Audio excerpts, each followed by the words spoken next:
Hey cats, welcome back. I recently got back into the hobby of Pokemon card collecting, and if you're a Pokemon TCG fan yourself, you've probably heard of the Moonbreon card that the fanbase has been going crazy for recently. So using the card as inspiration, I decided to have a go at making a diorama of this beautiful card. And there you have it, but stick around and watch how I created this work of art from start to finish.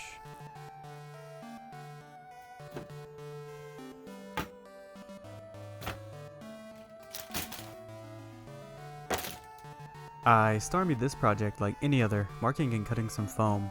This is 1-inch housing insulation foam, and it'll be used for the base and the house, but you'll see later on I do change some things up with both of them. To make the roof of the house, grab some paperboard like from this cereal box. The roof has a big curve to it, so I mark one side and cut it out, and using the cutoff piece I marked the other side to ensure it would be symmetrical.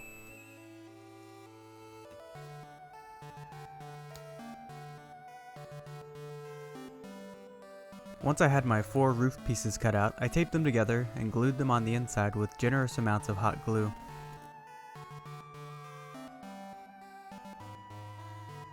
For the dormer windows, I cut out some triangles and glued some together to get the size and shape I wanted. Once I had figured that out, I traced the opening size on each side of the roof and cut out the openings.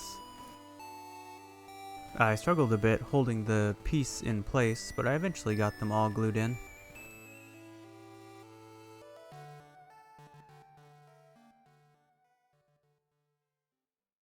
Shingles. There are a few methods to making shingles and none of them are particularly fun, but here we've got some paperboard. I marked out this grid pattern and you'll see I cut the sides of each shingle, bend them up, skipping every other one, and then cut the strip out. It's tedious, but the end result is nice. Before gluing the shingles on, I give the roof a coat of black paint to prevent any gaps from showing through. Oh yeah, and I glued some scrap bits of foam around the dormers to give it a brick appearance. Gluing the shingles in place is fairly straightforward, and to speed the process up, I used hot glue. It was at this point I decided to redo the walls of the tower to make it a little taller. The thinner foam will also make cutting the window holes a lot easier. Once the windows were cut out, I covered the exterior in a bit of modeling paste to give it a stucco-like texture.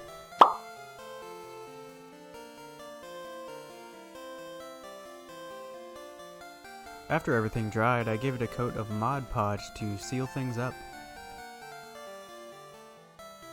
Using some balsa wood, I cut some wood planks, and taking some artistic liberties, I decided to give the tower a half-timbered appearance. Here's a tip: use some painter's tape to hold smaller pieces in place while you paint them.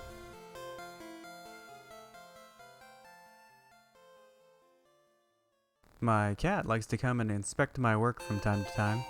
Meow.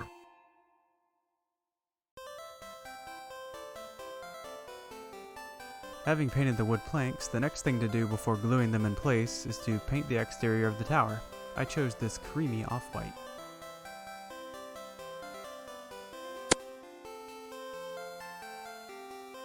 Want to see a magic trick?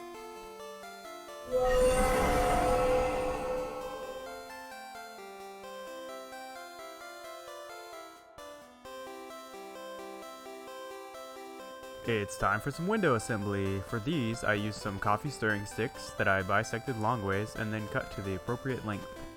This is a new method that I tried for making the cross pieces that separate the window panes. Simply glue them onto some paperboard and use an X-Acto knife to cut out the desired pattern. A little paint and they're ready to be glued on.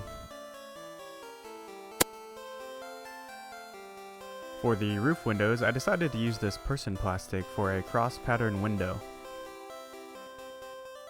To finish off the roof, I painted the tiles this true burgundy color. I also painted the bricks gray, but I did that off camera. And with that, the tower is complete. Wow. Time to make the main attraction of this whole thing, our dark feline friend, Umbreon. For Umbreon, I used Super Sculpey, starting with a sausage shape for the body, and then working on each leg, and baking the whole thing after finishing the subsequent limb.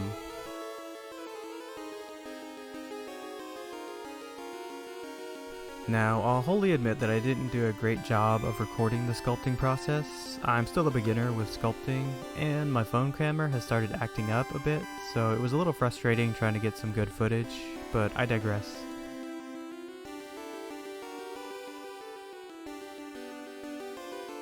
After finishing the body and legs, I did a bit of sanding. Umbreon has a very sleek appearance, and there were some lumpy bits that needed to be taken care of. I accidentally gave Umbreon a dumpy.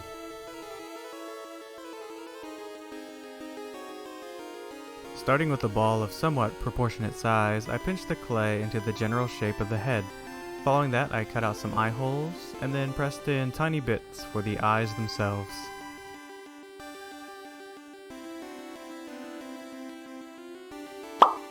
Doing the eyes like this gives them a more realistic appearance instead of just painting them onto the surface.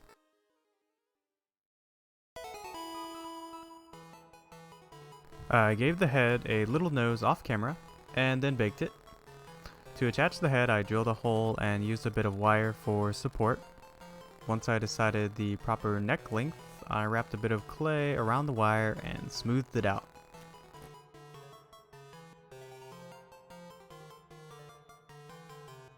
Time to work on those ears. I rolled out some matching cylindrical shapes and pinched the ends into their tapered shape.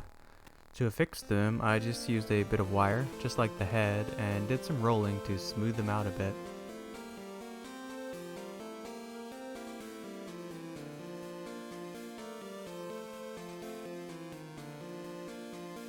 I gave the piece another bake and moved on to the tail, which is very similar to making the ears, another cylinder with tapered ends.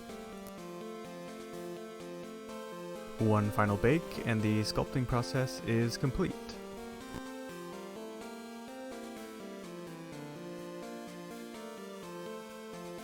I give Umbreon a coat of Mod Podge and black paint. Much like everything else, the Mod Podge will seal things up and provide a good base to paint on. Once the Mod Podge had dried, I gave Umbreon a coat of black paint. Get it? Because her fur is black, coat. Anyways, moving on. The eyes were given a coat of white to make it easier painting them their actual color later on. And it's time to give this evolution its signature markings, some yellow circles and stripes. The color of yellow is called Goldenrod, which seemed appropriate since it's the name of one of the cities in the Johto region. If you've ever painted with yellow, you'll know that it takes many coats to get even coverage. I lost count, but I think it took like 5 or 6 for me.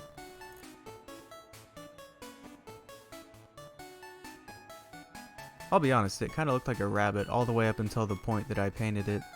Almost there though, just need to get those eyes a reddish pink color.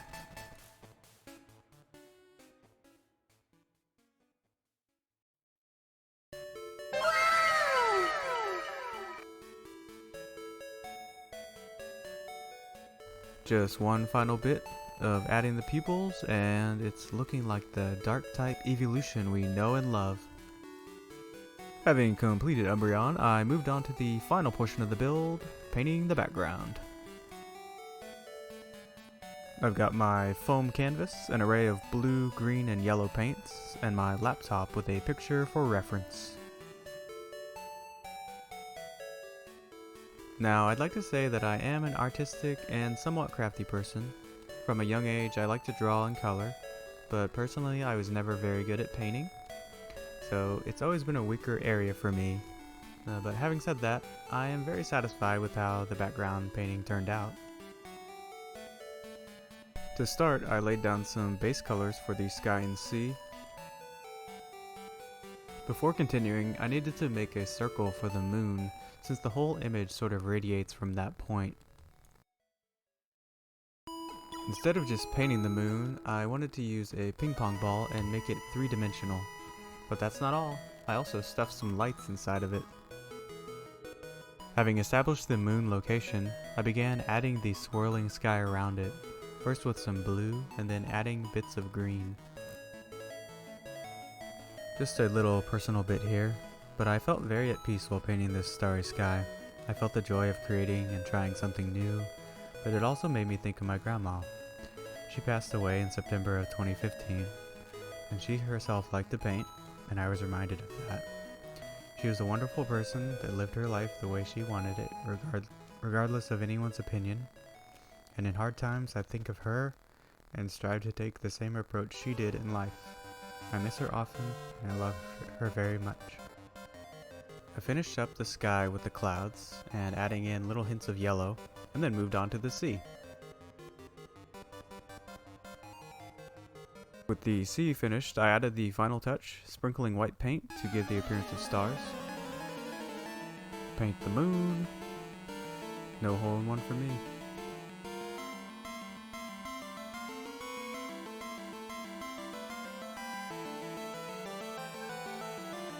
With some hot glue, I set the moon in place. I then added some lights and made this little box for the light switch. I also finished the background painting, adding the tower, and painting the base to look like city lights below.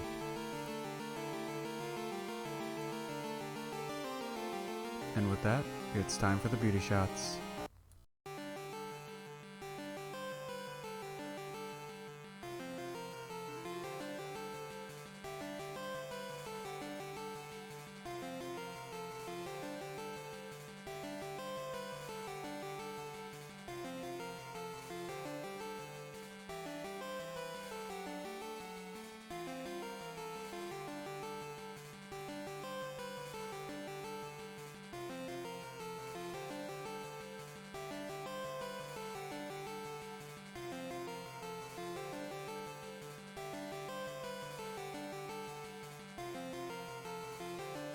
If you stuck around for the whole video, I'd like to say thank you. Thank you for watching, and thank you for your support. If you want to help me, feel free to like, comment, and subscribe. I also have a Patreon for those that want to support me in my future builds. Thanks again, and have a wonderful day.